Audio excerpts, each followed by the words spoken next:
आज के डिजिटल युग में हर बिजनेस को एक स्ट्रॉन्ग और रिलायबल आईटी पार्टनर की जरूरत है।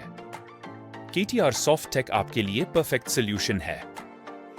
हम प्रोवाइड करते हैं end to end IT services जैसे web development, desktop applications, software development, ERP solutions, CMAs development और bulk messaging services. Modern technologies पर काम करते हुए हम आपको MER N stack, Laravel PHP और जावा टेक्नोलॉजीज की एक्सपर्टीज देते हैं। लेकिन सिर्फ बिजनेसेस ही नहीं, हम IT स्टूडेंट्स के लिए भी अपॉर्चुनिटीज लेकर आए हैं, जैसे वर्चुअल इंटर्नशिप्स और प्रोफेशनल IT कोर्सेज, जिसे आप इंडस्ट्री रेडी डेवलपर बन सकते हैं। टेक से जुड़े रहने के लिए KTR सॉफ्ट टेक को फेसबुक, लिंक्डइन, इंस्टाग्राम और टेलीग्राम पर फॉलो करें। और हाँ, KTR soft take YouTube channel को सब्सक्राइब करें ताकि आप अपने बिजनेस और करियर को नेक्स्ट लेवल तक ले जा सके। KTR soft tech, a perfect solution for your business.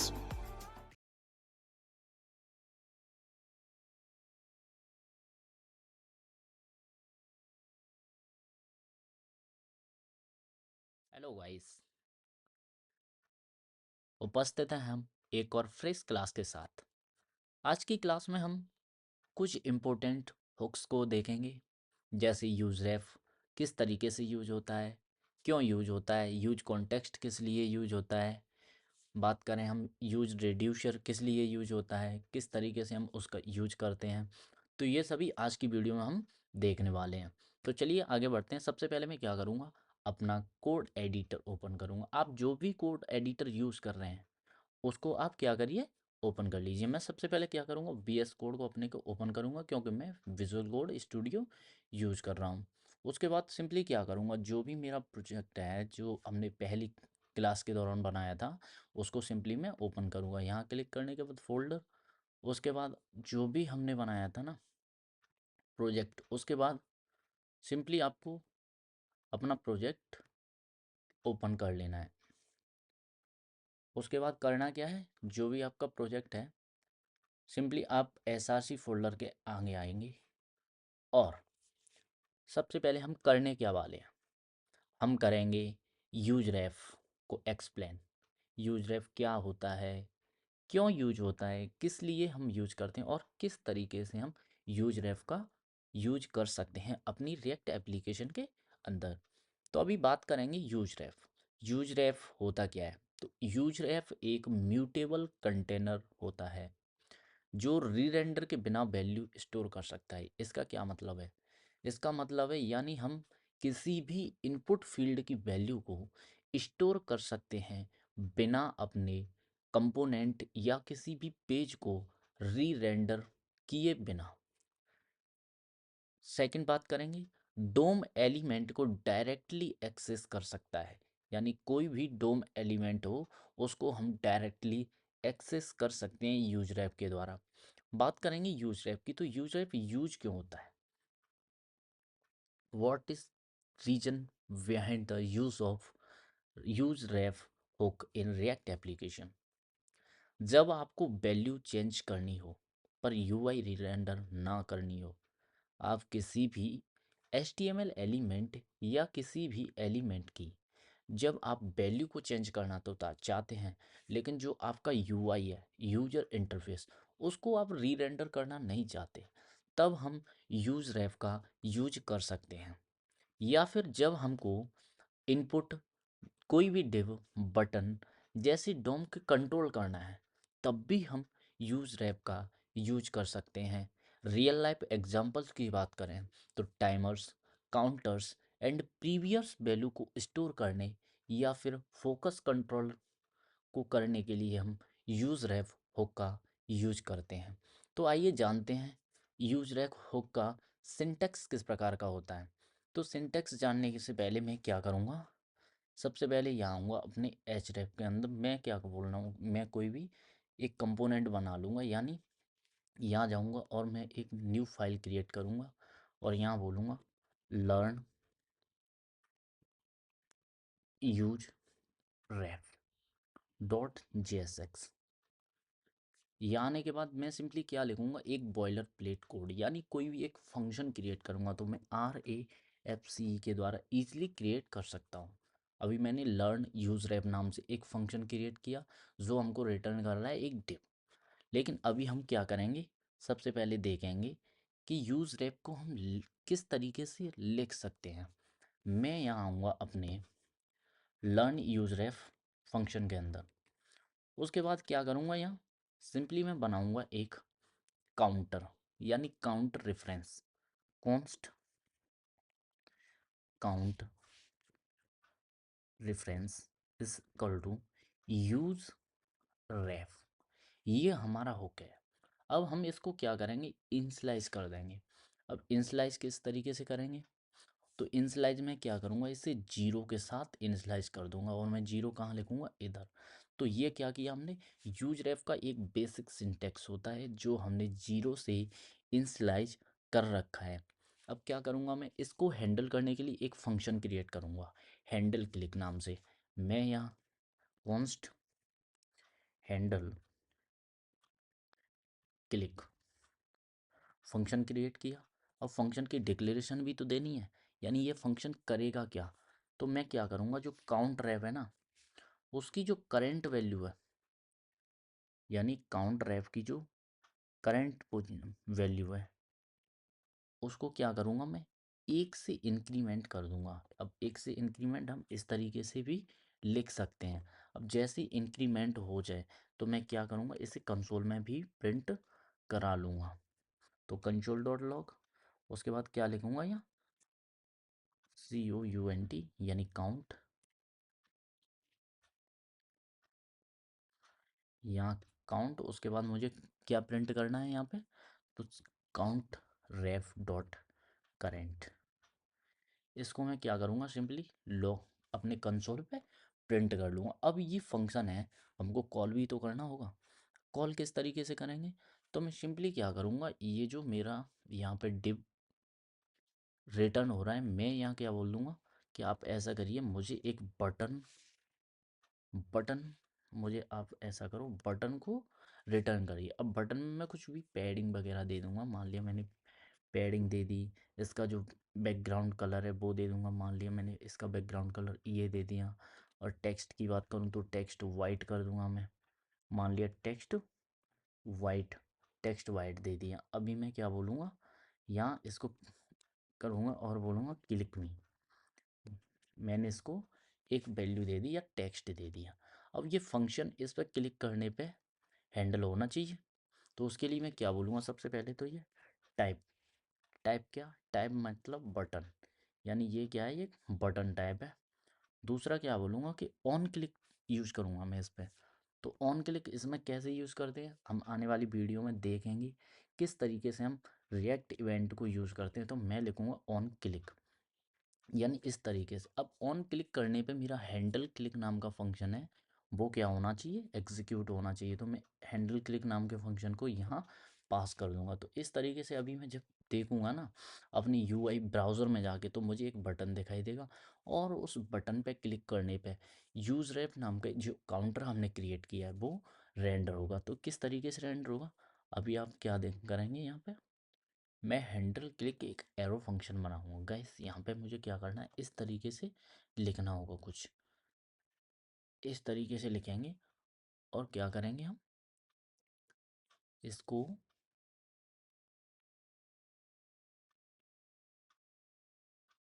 इसको क्या करूँगा, मैं इंपोर्ट करूँगा। अब इंपोर्ट कैसे करते हैं, तो इंपोर्ट क्या करना है, सिंपली यहाँ जाके आपको लिखना है,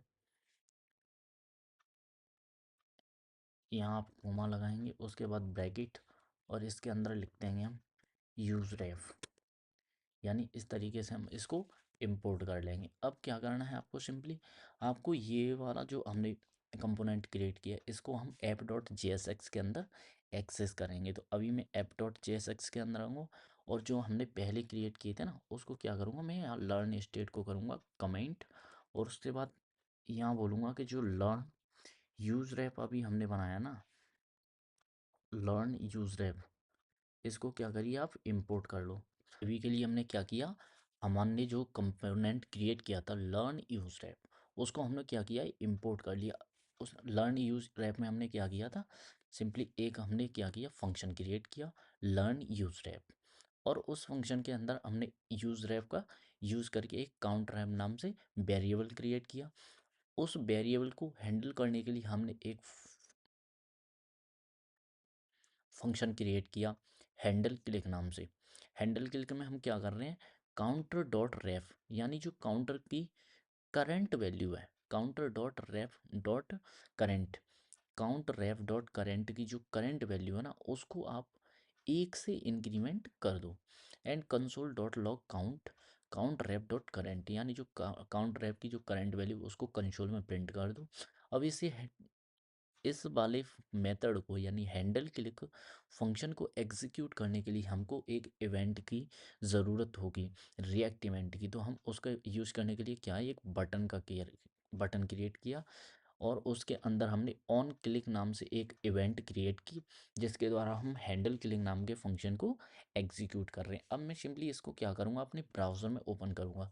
तो जैसे ही आप ब्राउज़र में ओपन करेंगे तो आपको सिंपली क्या दिखेगा, एक बटन दिखेगा जो आपने क्रिएट किया था यहाँ पे। अब इस बटन का जो आउटपुट है यानी मैं यहाँ क्लिक करूँगा तो जो आउटपुट आएगा उसे देखने के लिए हम क्या करेंगे, इंस्पेक्ट करके यहाँ करूँगा मैं कंसोल ओपन। अब यहाँ चेक करेंगे आप, जब भी मैं इस बटन पर क्लिक करूँगा तो यहाँ आप आउटपुट देखना इधर। जैसे मैंने फर्स्ट टाइम क्लिक किया तो काउंट एक आया यानी वन, काउंट वन। जैसे मैंने सेकंड टाइम मैंने फिर से क्लिक किया तो क्या दिया, काउंट टू। लेकिन हमने तो उसका जो इनिशियल वैल्यू थी वो कितनी दी थी, ज़ीरो। यहाँ पे हमने क्या दिया, इसका इनिशियल वैल्यू जीरो। लेकिन इसने क्या किया, यूज रेफ ने इसका जो इनिशियल वैल्यू होता है उसको स्टोर कर लिया एंड यहाँ पे पास कर दिया। इसने क्या किया, फिर से इसमें वन इंक्रीमेंट किया और उसकी जो करंट वैल्यू है ज़ीरो प्लस वन ऐड करने के बाद वन हुई।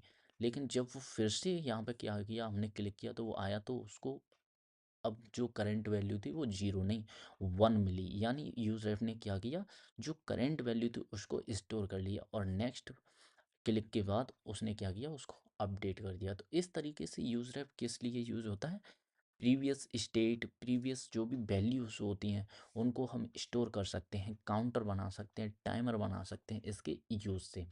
तो ये था यूज रैप का यूज़। बढ़ते हैं आगे और देखते हैं एक और इम्पोर्टेंट हुक्स के बारे में, यूज कॉन्टेक्स्ट। अब यूज कॉन्टेक्स्ट क्या होता है, किस लिए यूज होता है, बात करेंगे हम इस बारे में। बात करें हम यूज कॉन्टेक्स्ट की तो ये हुक है ना, कॉन्टेक्स्ट एपीआई से डाटा रीड करने के लिए यूज़ होता है ताकि आप प्रॉप्स पास किए बिना किसी भी कंपोनेंट में ग्लोबल डाटा यूज कर सकते हैं। बात कर रहे हैं हम यूज कॉन्टेक्स्ट की।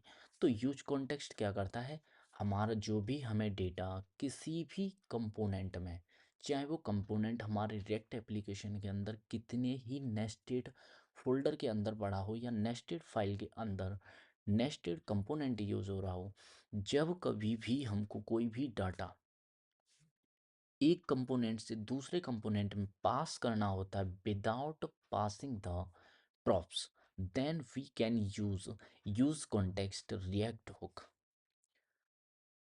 यहाँ पे एक प्रॉब्लम होती है सबसे बड़ी, यूज कॉन्टेक्स्ट का यूज करने का रीज़न क्या था। तो आप बात करेंगे हम प्रॉप्स ड्रिलिंग। अब ये प्रॉप्स ड्रिलिंग क्या होती है वो मैं बात करना चाह रहा हूँ आपसे। प्रॉप्स ड्रिलिंग होती है जब हमारे पास नेस्टेड कई सारे कंपोनेंट होते हैं और हमारे मान लिया हमारे पास चार कंपोनेंट हैं नेस्टेड, ABCD। लेकिन मुझे क्या है कि मुझे ए से कोई भी डाटा पास करना है लेकिन मुझे यूज़ करना है कंपोनेंट डी के अंदर। अब बात करेंगे हम, लेकिन ये क्या है, ABCD क्या है, नेस्टेड कंपोनेंट है। यानी कोई भी डेटा हमको ए से डी तक पास करने के लिए ए से पहले बी में ट्रांसफ़र करना होगा, बी से सी में ट्रांसफ़र करना होगा, सी से फिर डी कंपोनेंट में ट्रांसफ़र करना होगा। इस तरीके से हम डी कंपोनेंट में उस डाटा को यूज कर पाएंगे। बट बिना कोई भी यूज के हम यहाँ पे एम्बिग्यूटी बढ़ा रहे हैं बी और सी कंपोनेंट के अंदर, जबकि हम उस डाटा का कोई भी यूज नहीं कर रहे हैं अपने बी एंड सी कंपोनेंट के अंदर। तो किस तरीके से चल रहा है अभी प्रॉप्स ड्रिलिंग हम यहाँ देखने वाले हैं। मैं क्या करूँगा, यहाँ सिंपली आके क्या बोलूँगा कि आप मेरे लिए क्या करिए, एक कंपोनेंट बनाइए मैं सबसे पहले यहाँ एक फ़ोल्डर बना ले रहा हूँ, उस फ़ोल्डर का नाम रखूँगा यहाँ प्रॉप्स ड्रिलिंग, प्रॉप्स ड्रिलिंग। अब मैं सिंपली इसके अंदर क्या करूँगा, एक कंपोनेंट बनाऊँगा ए dot H x JSX component, यहाँ लिखूँगा आर ए एफ सी, जैसे क्या करेगा ये इस तरीके से यहाँ लिख देगा। मैं यहाँ क्या करने वाला हूँ, यहाँ करने वाला हूँ const user is equal to K T R shop tag. मैंने क्या किया, यहाँ पे एक यूज़र क्रिएट कर लिया, और इस यूज़र को मैं क्या करने वाला हूँ, सिंपली अभी चेक करेंगे, बताएंगे किस तरीके से हम किसी भी कंपोनेंट में कोई भी डाटा पास कर सकते हैं। तो वो देखने के लिए मैं सिंपली सबसे पहले क्या करने वाला हूँ, मैं करूँगा यहाँ अनोदर कंपोनेंट क्रिएट करूँगा B dot J S X R A F C लिखूँगा। उसके बाद इस तरीके से एक और कंपोनेंट क्रिएट करूँगा C dot J S X R A F C. मैं जल्दी जल्दी से ये क्या कर लेता हूँ, क्रिएट कर लेता हूँ। अभी मैं एक और कंपोनेंट यूज़ करूँगा D dot J S x, ये किया आर ए एफ सी। अब मैं क्या चाह रहा हूँ कि जो मैंने यूज़र क्रिएट किया था ए कंपोनेंट के अंदर, उस वाले यूज़र को मैं डी कंपोनेंट के अंदर यूज़ करना चाह रहा हूँ, यानी डी कंपोनेंट के अंदर यूज़ करना चाह रहा हूँ। तो मैं क्या करूँगा, सिंपली यहाँ आके मैं क्या करूँगा, यहाँ आके इसको ना अपनी जो ए वाला जो है ना, इसको मैं अपनी app dot J S x के अंदर क्या करूँगा, एक्सेस करूँगा। सबसे पहले मैंने क्या किया, यहाँ जाके इसको करूँगा मैं कमेंट। उसके बाद जो मैंने एक बनाया था ना, उस कंपोनेंट को करूँगा मैं इस तरीके से, इस तरीके से कर लूँगा मैं इंपोर्ट। उसके बाद जो मैंने जो यूज़र वहाँ बनाया था, मैं यूज़र बना रहा हूँ इधर, मैंने यूज़र क्रिएट किया के टी आर सॉफ्टटेक। अब मैं क्या करूँगा, इस वाले यूज़र को मैं कर दूंगा यहाँ पे एज ए प्रॉप्स पास। मैं बोलूँगा यहाँ आके यूज़र, और इस तरीके से हम क्या कर सकते हैं, प्रॉप्स को ट्रांसफ़र कर सकते हैं एक कंपोनेंट से दूसरे कंपोनेंट के अंदर। अभी क्या बोला, मैंने यहाँ पे यूज़र पास किया, तो अब इस यूज़र को हम क्या कर सकते हैं, इस यूज़र को हम डिस्ट्रक्चर कर सकते हैं अपने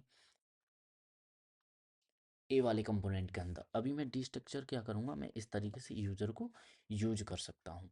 तो इस तरीके से यूज़र को अब मैं क्या कर रहा हूँ, अपने इसके अंदर ना ए कंपोनेंट के अंदर मैं बी कंपोनेंट को क्या कर रहा हूँ, इंपोर्ट कर रहा हूँ। मैं यहाँ बी कंपोनेंट को क्या करूँगा, सिंपली इंपोर्ट कर लूँगा। अब बी कंपोनेंट इस तरीके से इंपोर्ट हो जाएगा।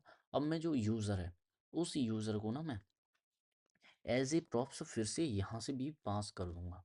अब यहाँ से मैं किस तरीके से पास करूँ, इस तरीके से मैंने क्या बोला, जो मेरा यूज़र ए कंपोनेंट के अंदर है उसको आप बी कंपोनेंट के अंदर ट्रांसफ़र कर दीजिए। इसी तरह से मैं अब सी कंपोनेंट के अंदर चाहूँगा, और जो यूज़र है ना ये वाला बी कंपोनेंट के अंदर जाके मैं क्या करूँगा, उसको वहाँ पे एक्सेस करने वाला हूँ।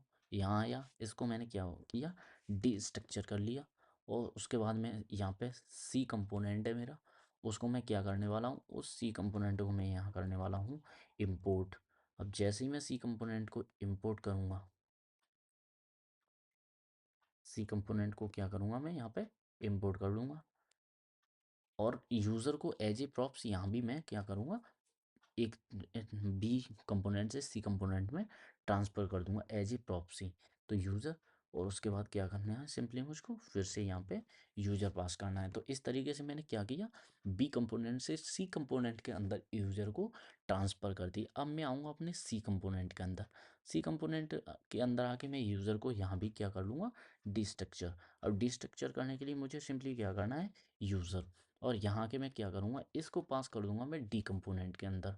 अब डी कंपोनेंट के अंदर पास करने के लिए मुझे सबसे पहले डी कंपोनेंट को क्या करना होगा, इंपोर्ट। अब जब इंपोर्ट कर लूँगा तो मैं क्या करूँगा, यहाँ पे इस तरीके से इंपोर्ट करके मैं डी कंपोनेंट में उस यूज़र को एज ए प्रॉप्स पास कर सकता हूँ। यहाँ यूज़र लिखूँगा और उसके बाद क्या करना है मुझे, इस तरीके से उस यूज़र को मैं डी कंपोनेंट को ट्रांसफ़र कर दूंगा। अब मुझे डी कंपोनेंट के अंदर आके मैं इसको क्या करूँगा, मैं करूँगा इसको डिस्ट्रक्चर, यानी मैंने प्रॉप्स डिस्ट्रक्चरिंग करी। उसके बाद क्या करूँगा, मैं लिखूँगा यहाँ पे हेलो। सबसे पहले H1 लिखूँगा, फिर लिखूँगा हेलो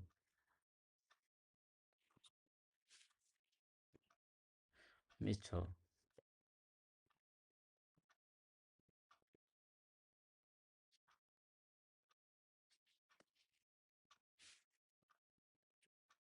उस वाले जो यूज़र है ना, उसको मैं सिंपली क्या करने वाला हूँ यहाँ पे, उसको मैं करने वाला हूँ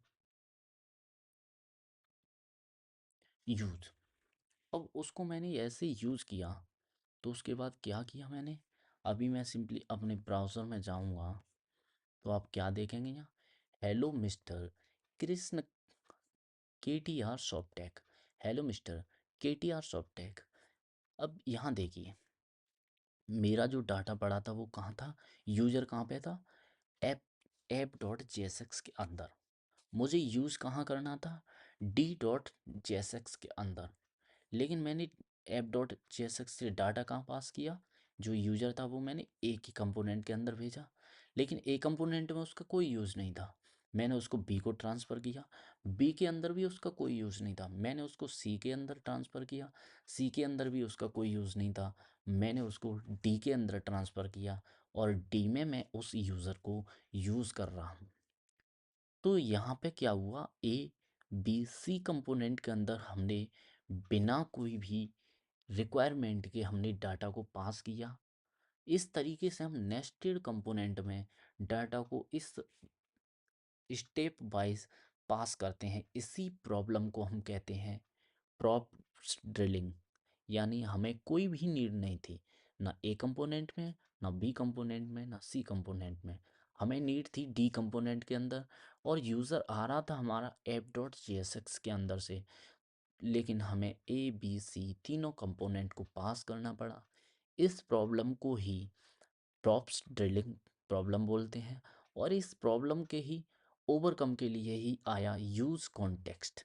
अब यूज़ कॉन्टेक्स्ट किस तरीके से यूज होता है, वही हम यहाँ क्या करने वाले, देखने वाले हैं।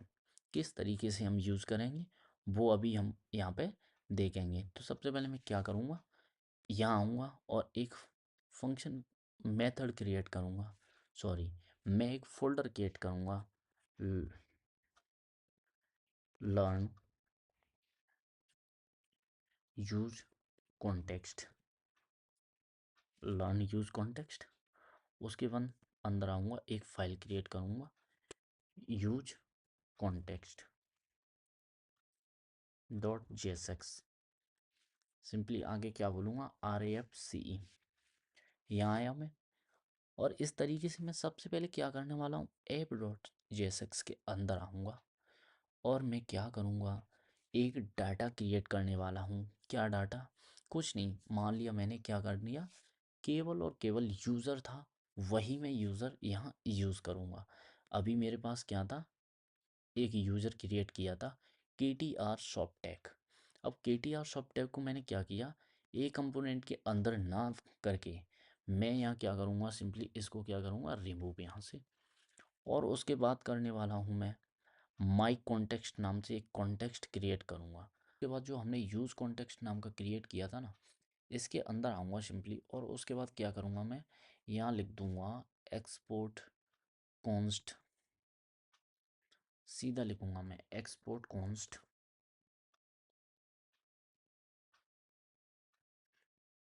Export const. कॉन्स्ट में क्या लिखना है, मुझको क्या पास करना है, माई कॉन्स्टेक्ट। तो मैं इसको कर दूंगा इस तरीके से, और यहाँ पे करूँगा इसको रिमूव। तो इस तरीके से मैं क्या कर सकता हूँ, इसको यहाँ पे लिख सकता हूँ। अब ये कहाँ से आएगा, तो इसको करूँगा मैं इंपोर्ट रिएक्ट के अंदर से। तो इस तरीके से मैंने क्या किया, एक कॉन्टेक्स्ट क्रिएट कर लिया माई कॉन्टेक्स्ट नाम से। अब मैं अपने ऐप डॉट JSX के अंदर आऊँगा, और जो मैंने यहाँ पे माई कॉन्टेक्स्ट यूज़ किया है ना, इसको करूँगा मैं इंपोर्ट। इंपोर्ट कहाँ से करूँगा, कंपोनेंट्स के अंदर लर्न यूज यहाँ से। और इस तरीके से मैंने क्या किया, माई कॉन्टेक्स्ट जो क्रिएट किया था इसके अंदर उसको कर लिया मैंने इंपोर्ट। अब आऊँगा अपनी डी के अंदर, और डी के अंदर मैं सिंपली क्या करने वाला हूँ, यहाँ पे अपनी जो माई कॉन्टेक्स्ट नाम से जो कॉन्टेक्स्ट बनाया था उसको कर लूँगा यहाँ पे इंपोर्ट। तो इस तरीके से क्या करते हैं हम। अभी मैं एप डॉट जेएसएक्स के अंदर आया, मैंने क्या देखा यहाँ पे, मैं इनको करूँगा रिमूव अभी के लिए। मान लिया मैंने इनको कर दिया यहाँ से रिमूव। अब देखिए, मैंने सबसे पहले क्या किया, एक कॉन्टेक्स्ट क्रिएट किया। कॉन्टेक्स्ट का माना है यूज कॉन्टेक्स्ट के अंदर एक्सपोर्ट कॉन्स्ट माई कॉन्टेक्स्ट, और उसके बाद क्रिएट कॉन्टेक्स्ट। तो यानी क्रिएट कॉन्टेक्स्ट तो मैंने एक कॉन्टेक्स्ट यूज कॉन्टेक्स्ट वाला क्रिएट कर लिया। उसके बाद इसको यूज़ कैसे करते हैं, तो मैं सिंपली यहाँ आऊँगा और इस तरीके से हम पास करते हैं माई कॉन्टेक्स्ट, जो कॉन्टेक्स्ट बनाया था उसका डॉट प्रोवाइडर, यानी ये प्रोवाइड करेगा डाटा होल एप्लीकेशन के अंदर। वैल्यू में मैं पास कर दूंगा यूज़र, यूज़र कौन सा, जो हमने यहाँ पे क्रिएट कर रखा है। अब मैं क्या करूँगा, अपने डी कंपोनेंट के अंदर आऊँगा और डी कंपोनेंट के अंदर क्या करूँगा, उस कॉन्टेक्स्ट को यूज़ करूँगा। यूज़ कैसे करते हैं, तो कॉन्स्ट यूज़र यूज कॉन्टेक्स्ट माई कॉन्टेक्स्ट नाम से जो हमने कॉन्स्ट्रक्ट बनाया है उसको यूज़ कर लेंगे यहाँ पे। अभी मैं सिंपली क्या करने वाला हूँ, उस यूज़र का नाम यहाँ पे एक्सेस करने वाला हूँ। तो अभी क्या देखेंगे हम, अभी मैं अपने ब्राउज़र में जाऊँगा तो अभी मुझे हेलो मिस्टर KTR सॉफ्टेक लिखा हुआ दिख रहा है। जबकि हमने क्या किया है, ऐप डॉट जेएसएक्स के अंदर से डायरेक्ट हमने डी डॉट जेएसएक्स के अंदर यूज़र को एक्सेस किया है विदाउट ABC कंपोनेंट में प्रॉप्स पास किए हुए हैं। तो इस तरीके से हम यूज कॉन्टेक्स्ट का यूज़ करते हैं, और ये हम हमारे हमको या डेवलपर्स को प्रॉप्स ड्रिलिंग जैसी बिग मिस्टेक्स से बचाता है। आइए जानते हैं एक और इम्पोर्टेंट रिएक्ट हुक के बारे में। अब ये कौन सा हुक है, यूज मेमो।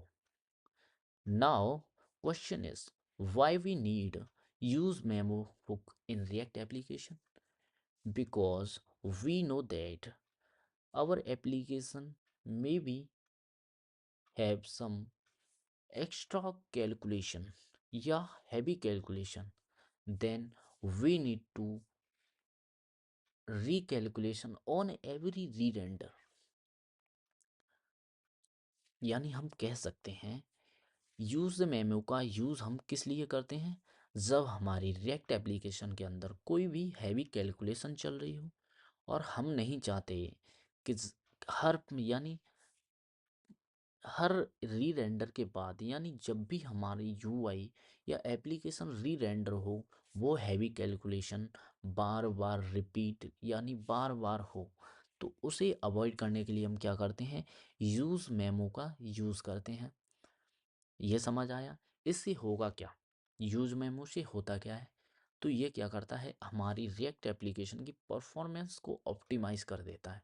अब ऑप्टिमाइज किस तरीके से हो जाती है, मान लिया कोई भी कैलकुलेशन है आपके रिएक्ट एप्लीकेशन के अंदर, उसे वन टाइम कैलकुलेट करने में और उसी को बार बार हर रेंडर पे कैलकुलेट करने में जो टाइम लगता है उसको ये क्या करता है, टोटली अवॉइड कर देता है। इस तरीके से हमारी जो रिएक्ट एप्लीकेशन है वो ऑप्टिमाइज हो जाती है। अब किस तरीके से यूज़ करते हैं वो अभी हम देखने वाले हैं।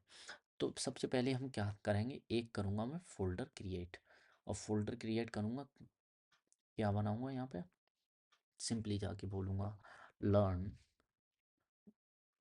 Sorry, learn use memo. उसके बाद क्या करूँगा, इसके अंदर बनाऊँगा एक फाइल क्रिएट करूँगा यूज़ मेमो के नाम से, यूज़ मेमो डॉट JSX।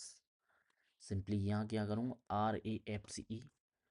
इस तरीके से मैंने क्या किया, एक यूज़ मेमो डॉट JSX नाम से एक फ़ाइल क्रिएट की। अब किस तरीके का सिंटैक्स होता है, किस तरीके से हम यूज कर सकते हैं, ये अभी हम देखने वाले हैं। तो मैं सबसे पहले क्या करूँगा, स्टेट यूज करने वाला हूँ, यूज स्टेट। किस तरीके से, मैं क्या बोलूँगा, यहाँ आके बोलूँगा कॉन्स्ट, आपको क्या करना है, यहाँ लिखना है काउंट, उसके बाद सेट काउंट। ये वाला हुक हम देख चुके हैं, कौन सा, यूज स्टेट। यूज स्टेट हम देख चुके हैं पहले। रैप्ट एप्लीकेशन के अंदर जब स्टेट मैनेजमेंट की बात आती है तो हम यूज स्टेट का यूज कर सकते हैं। अब मैं क्या करूँगा, यूज स्टेट को क्या करूँगा, इनिशियलाइज, ज़ीरो के साथ में इसको इनिशियलाइज कर दूंगा, यानी काउंट की जो इनिशियल वैल्यू होगी वो क्या होगी, ज़ीरो। अब बात करें हम टेक्स्ट की, यानी टेक्स्ट, मैं क्या करूँगा, या एक और स्टेट, यूज स्टेट क्रिएट करने वाला हूँ, टेक्स्ट एंड कोमा करके क्या लिखूंगा यहाँ, सेट टेक्स्ट। और सिंपली क्या करूँगा यहाँ, use state,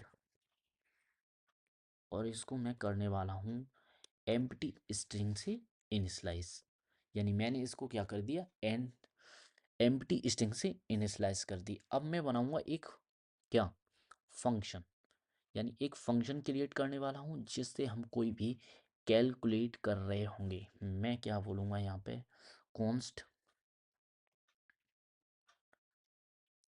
HAVY, heavy calculation, यानी मैं यहाँ क्या बनाने वाला हूँ, एक फंक्शन बनाने वाला हूँ हैवी कैलकुलेशन नाम से।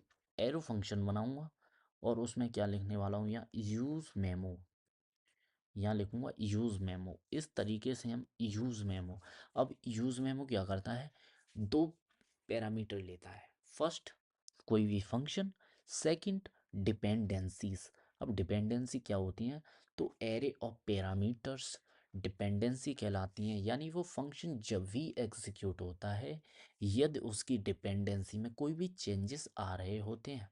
तो मैं क्या करने वाला हूँ, यहाँ बनाऊंगा एक एरो फंक्शन। एरो फंक्शन किस तरीके से बनाते हैं, तो इस तरीके से हम एक एरो फंक्शन क्रिएट कर सकते हैं। अब इस एरो फंक्शन के अंदर मैं क्या करने वाला हूँ, सबसे पहले मैं एक वेरिएबल बनाऊंगा let sum, sum equal to, यानी मुझे सम को क्या करना है, जीरो से इनिशलाइज करूंगा मैं यहाँ पे, यानी सम की वैल्यू है जो, मैं उसे ज़ीरो कर दूंगा। उसके बाद क्या करने वाला हूँ, उसके बाद मैं एक फॉर लूप यूज़ करूँगा।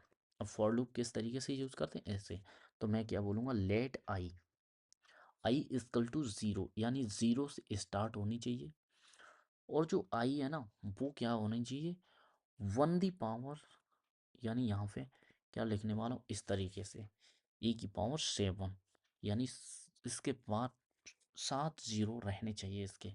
उसके बाद क्या करूँगा मैं यहाँ पे आगे सिंपली बोल दूँगा I++, यानी जो आई है उसको क्या करिए, एक से इंक्रीज करते जाइए आप। तो इस तरीके से ये क्या करेगी, एक से इंक्रीज करेगी। और मैं क्या बोलूँगा, जो सम है ना उसको क्या करिए आप, इसमें आई को ऐड करते जाइए, जो भी हमने आई बनाई उसको क्या करिए आप, ऐड कर दीजिए। एंड जो ये फंक्शन है वो क्या रिटर्न करने वाला है हमारा, ये रिटर्न करेगा हमको सम, यानी ये क्या कर रहा है, सम को रिटर्न कर रहा है यहाँ पे। अभी मैं क्या बोला, यहाँ गया, अब इस फंक्शन को हमको कॉल भी तो करना है, तो इसका रिजल्ट भी तो देखेंगे। तो इस रिजल्ट देखने के लिए मैं सिंपली क्या करूँगा, यहाँ आऊँगा, और उसके बाद अभी मैं यहाँ पे एक और बात करूँगा। मैंने बोला था ना एक फंक्शन क्रिएट करते हैं, दूसरा बोलते हैं हम क्या, डिपेंडेंसीज। और डिपेंडेंसी मैं क्या बोल रहा हूँ, यानी ये वाला जो फंक्शन है वो तभी चले जब इसके टेक्स्ट में चेंजेस आए, यानी मैं टेक्स्ट में अगर चेंजेस कोई भी कर रहा हूँ तो यहाँ पे क्या होना चाहिए, यहाँ पे ये जो हैवी कैलकुलेशन नाम का जो फंक्शन क्रिएट किया है वो क्या होना चाहिए, सिंपली यहाँ पे एग्जीक्यूट होना चाहिए। तो मैंने इस तरीके से यूज़ किया। अब मैं क्या करने वाला हूँ, यहाँ पे देखूंगा रिजल्ट, तो मैं बोल रहा हूँ S3, यहाँ बोल दूंगा मैं रिजल्ट, यानी जो इस कैलकुलेशन का जो रिजल्ट आएगा वो हम क्या देखेंगे, यहाँ पे आके मैं सिंपली क्या करने वाला हूँ, यहाँ पे मैं उस फंक्शन को कॉल करने वाला हूँ हैवी कॉल कैलकुलेशन। ये फंक्शन मैंने कैलकुलेट कर दिया। अब किस तरीके से मैं क्या करूँगा, यहाँ पे लूँगा मैं इनपुट वैल्यूज़। अब इनपुट वैल्यू मतलब वो वाला चलाना भी तो है, टेक्स्ट वाला। तो टेक्स्ट वाला चलाने मैं सिंपली क्या करने वाला हूँ, यहाँ पे एक इनपुट क्रिएट करने वाला हूँ। इस तरीके से इनपुट लूँगा और उसकी जो वैल्यू है, वैल्यू सेट कर दूंगा टेक्स्ट, जो भी मैंने टेक्स्ट ऊपर लिया है वो उसकी वैल्यू कर दूंगा। अब क्या करूँगा, मैं ऑन चेंज लगा रहा हूँ, यानी इसमें जब भी मैं कोई भी लिखूँगा इसके अंदर कोई भी वैल्यू एंटर करूँगा, उसके बाद क्या करना है, आपको एरो फंक्शन बनाना है ई। उसके बाद क्या करूँगा, मैं यहाँ पे इस तरीके से लिख के बोलूँगा सेट टेक्स्ट, यानी जो भी इसके अंदर टेक्स्ट आ रहे हैं उसको आप क्या करिए, यहाँ टेक्स्ट में असाइन करिए, तो E dot target dot value, यानी जो इसकी वैल्यू थी उसको क्या करिए सेट टेक्स्ट में सेव कर दो। उसके बाद मैं क्या करने वाला हूँ, यहाँ दूंगा एक प्लेस होल्डर दूंगा, और यहाँ लिखूंगा यहाँ टाइप समथिंग, यानी इस जो इनपुट हमने दिया है उसके अंदर आप क्या करिए कुछ भी टाइप कर दो। तो इस तरीके से मैंने क्या किया, एक इनपुट क्रिएट कर लिया यहाँ पे।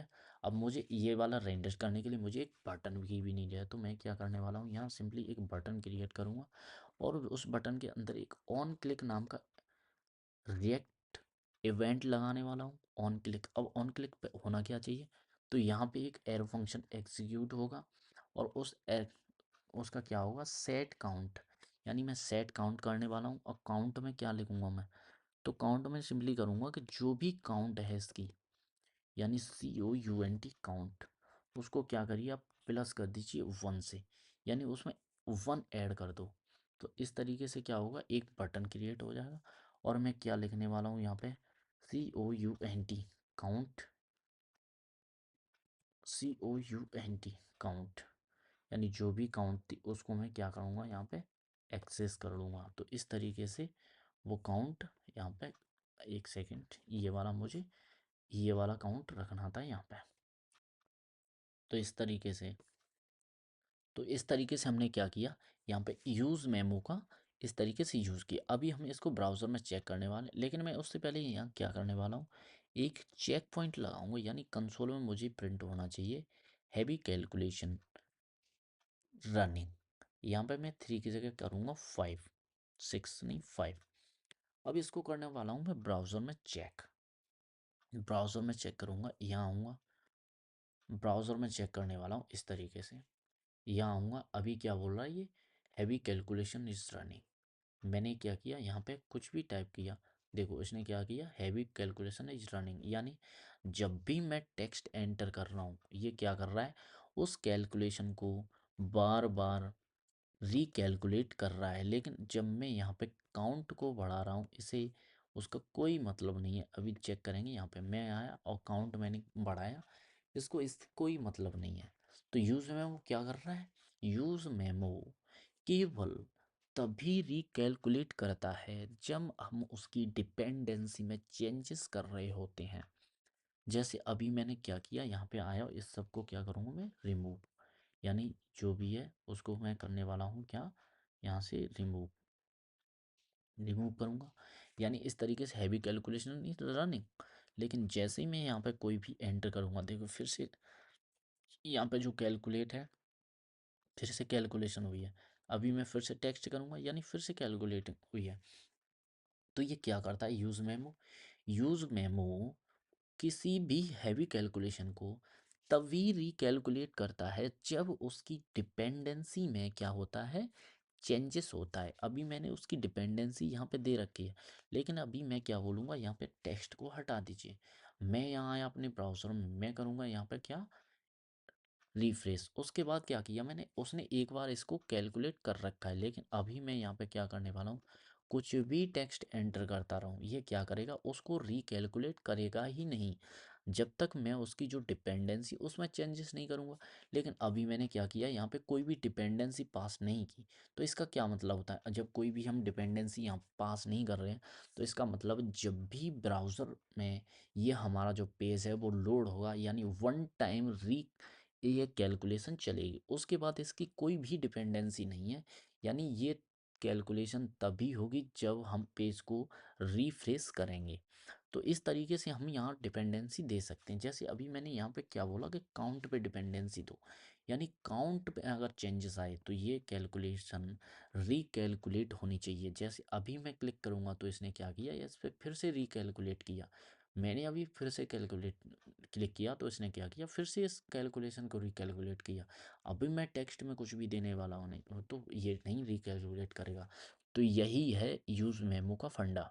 यानी यूज़ मेमो क्या करता है, हमारी रिएक्ट एप्लीकेशन को क्या करता है, ये ऑप्टिमाइज करता है, अवॉइड रिकैलकुलेशंस ऑन एवरी रेंडर, यानी एवरी रेंडर के साथ ये रिकैलकुलेट नहीं करता जब तक कि इसकी डिपेंडेंसी में चेंजेस ना आए। तो इस तरीके से हम करते हैं यूज़ मेमो का यूज़। बात करने वाले हम एक और इम्पोर्टेंट रिएक्ट हुक के बारे में। वो कौन सा है? वो है यूज़ कॉल बैक। अब यूज़ कॉल बैक यूज़ क्यों करते हैं? What is the main reason the use of use call back react hook? तो ये जो हुक है वो फंक्शन को मेमोराइज कर देता है, यानी ताकि हर रेंडर पे, यानी जब भी हमारा यूआई या जो भी यूज़र इंटरफेस जब भी रेंडर हो रहा है वो नया फंक्शन क्रिएट ना करे, उसे मेमोराइज करके जो पहले से ही फंक्शन बना हुआ है उसको ही वो अपडेट कर देता है। इससे भी हमारे रिएक्ट एप्लीकेशन की जो परफॉर्मेंस है वो ऑप्टिमाइज होती है, यानी अननेसेसरी फंक्शन रिक्रिएशन को क्या करता है, अवॉइड करता है टोटली। अब बात कैसे करें? जैसे चाइल्ड कंपोनेंट में एक्स्ट्रा री रेंडर प्रीवेंट करने के लिए भी हम react डॉट मेमो के साथ इसका यूज कर सकते हैं।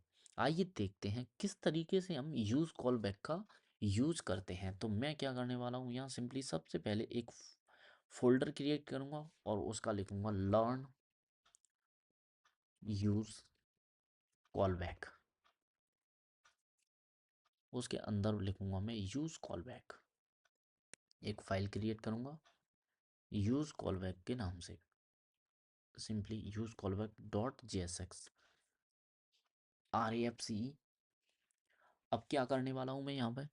तो मैं करने वाला हूँ सिंपली सबसे पहले क्या करूँगा, मैं करूँगा यहाँ पे क्या, आप ही बताओ मुझे।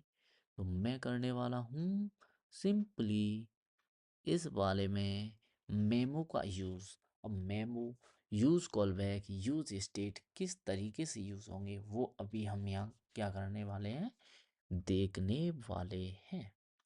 आइए देखते हैं फिर किस तरीके से हम यूज़ उसका यूज कर सकते हैं।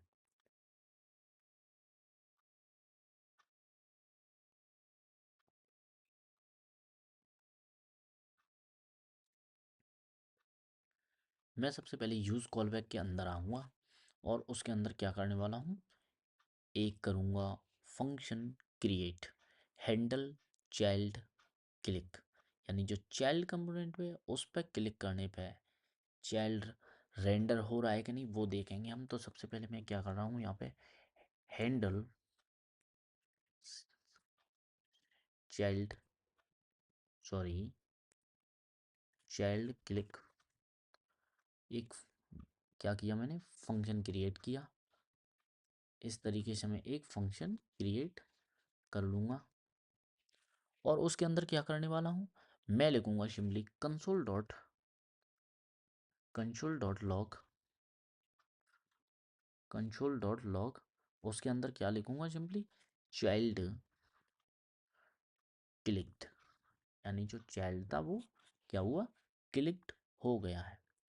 इस तरीके से मैं इसकी एक क्या करने वाला हूँ, कोई भी, अब इसके अंदर मुझे सॉरी यहाँ यूज़ करना था यूज़ कॉल बैक, यहाँ करूँगा मैं use call back.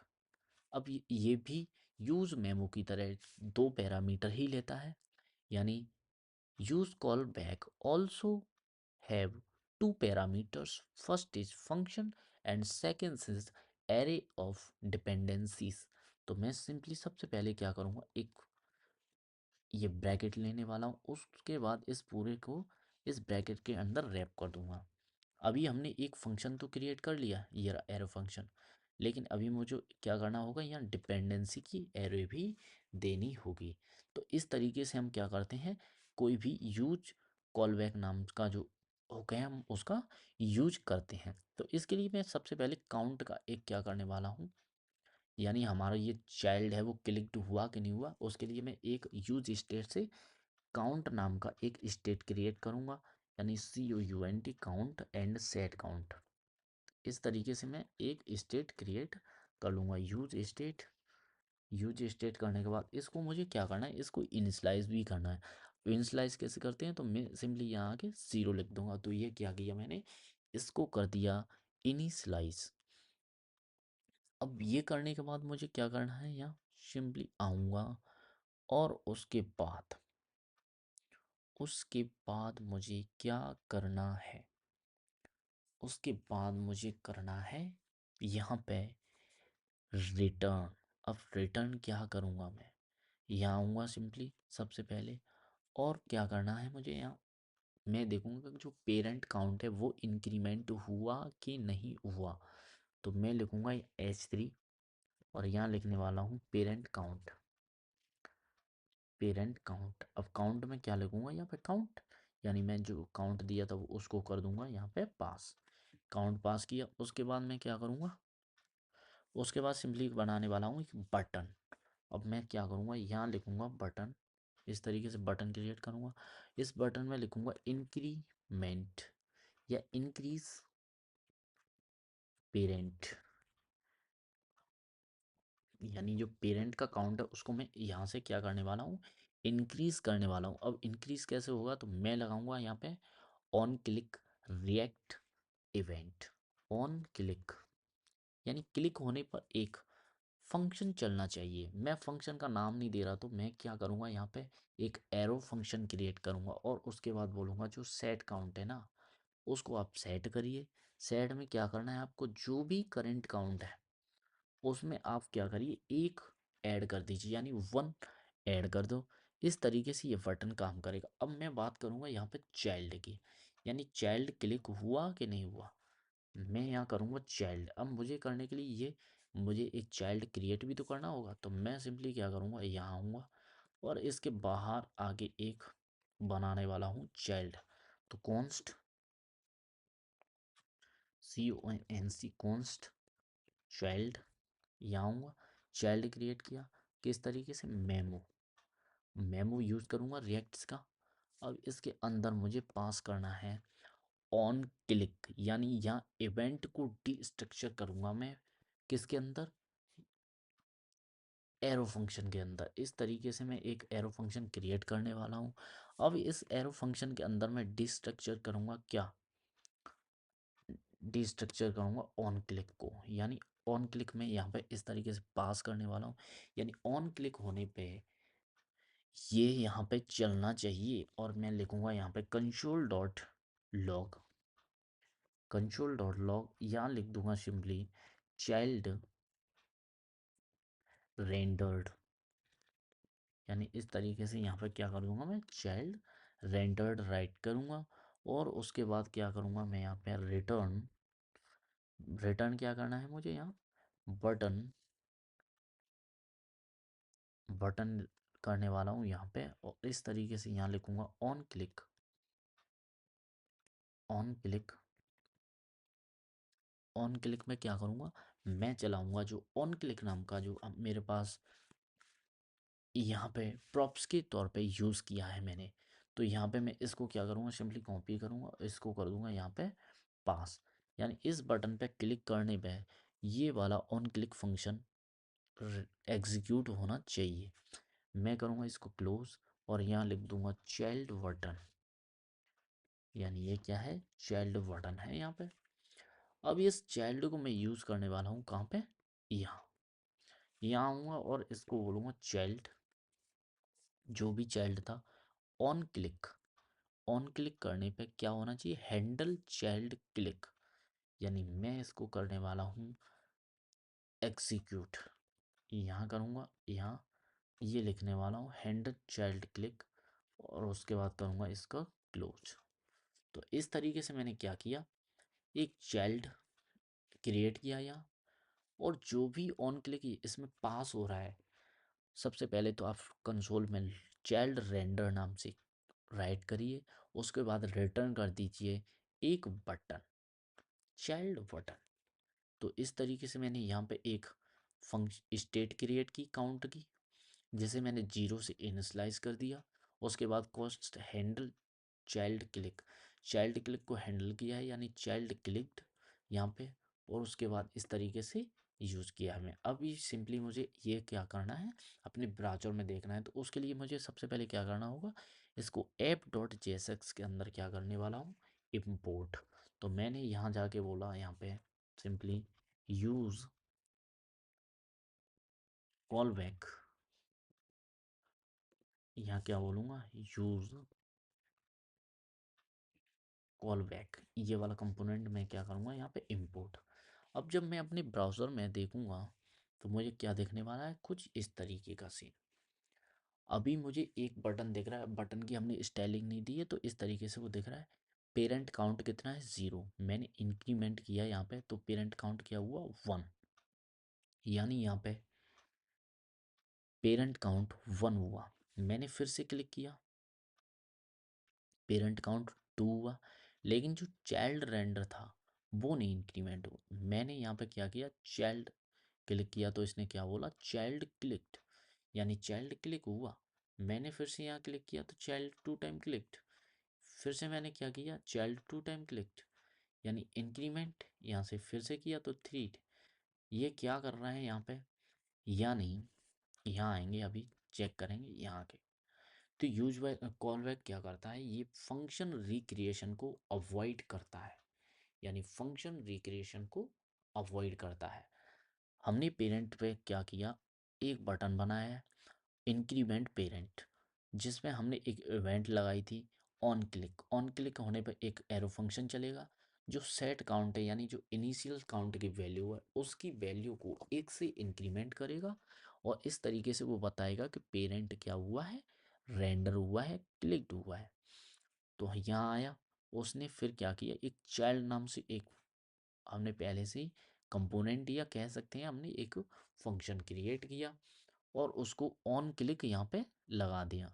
Handle child click से यहाँ इस तरीके से दिखने लगा। अब चाइल्ड में हमने ऑन क्लिक जो पास किया यानी यहाँ, यानी ये वाला जो हैंडल क्लिक फंक्शन वो ऑन क्लिक यहाँ आ गया और यहाँ लिख जाएगा चाइल्ड रेंडर्ड, यानी ये चाइल्ड रेंडर हुआ। और उसने क्या किया, यहाँ पे एक बटन को क्या कर दिया, हमको रिटर्न कर दिया। अब हम इस बटन पे क्या कर रहे हैं, क्लिक करने पे, यानी ये ऑन क्लिक यहाँ आएगा और ये क्लिक करने पे हमारे पास हैंडल चाइल्ड क्लिक नाम से एक फंक्शन एग्जीक्यूट होगा जिससे चाइल्ड क्लिक यहाँ पे राइट हो जाएगा। तो इस तरीके से हम क्या करते हैं, यूज कॉल बैक का यूज करते हैं। तो ये थे हमारे कुछ इम्पोर्टेंट रिएक्ट हुक्स। हमने आज की वीडियो में क्या क्या देखा है, use callback, use context, use memo and use ref. इसके अलावा भी बहुत सारे इम्पोर्टेंट रिएक्ट हुक्स हैं जिन्हें हम टॉपिक वाइज या क्लास वाइज देखने वाले हैं। जैसे यूज़ लोकेशन किस तरीके से यूज़ होता है, यूज़ नेविगेट हम कब यूज़ करते हैं, यूज़ पैरम्स कब यूज़ करते हैं, एंड साथ ही साथ most important custom react hook कैसे क्रिएट करते हैं आप आने वाली क्लासेस में देखने वाले हैं। आज की क्लास को हम यहीं तक रखते हैं। यदि आपको हमारी क्लासेस अच्छी लग रही हैं तो प्लीज़ इसको अपने दोस्तों के साथ शेयर करिए, वीडियो को लाइक करिए और एक प्यारा सा कमेंट सेक्शन में राइट करिए ना भाई। मिलते हैं अगली वीडियो में, तब तक के लिए keep growing, keep learning. Thank you. आज के डिजिटल युग में हर बिजनेस को एक स्ट्रॉन्ग और रिलायबल आईटी पार्टनर की जरूरत है। KTR सॉफ्ट टेक आपके लिए परफेक्ट सॉल्यूशन है। हम प्रोवाइड करते हैं एंड-टू-एंड IT सर्विसेज जैसे web development, desktop applications, software development, ERP solutions, CMAs development और bulk messaging services. Modern technologies पर काम करते हुए हम आपको MER Instack, Laravel PHP और Java टेक्नोलॉजीज की एक्सपर्टीज देते हैं। लेकिन सिर्फ बिजनेसेस ही नहीं, हम IT स्टूडेंट्स के लिए भी अपॉर्चुनिटीज लेकर आए हैं, जैसे वर्चुअल इंटर्नशिप्स और प्रोफेशनल IT कोर्सेज जिसे आप इंडस्ट्री रेडी डेवलपर बन सकते हैं। टेक से जुड़े रहने के लिए KTR सॉफ्ट टेक को फेसबुक, लिंक्डइन, इंस्टाग्राम और टेलीग्राम पर फॉलो करें। और हाँ, KTR soft take YouTube channel को सब्सक्राइब करें ताकि आप अपने बिजनेस और करियर को नेक्स्ट लेवल तक ले जा सके। KTR Soft Tech, a perfect solution for your business.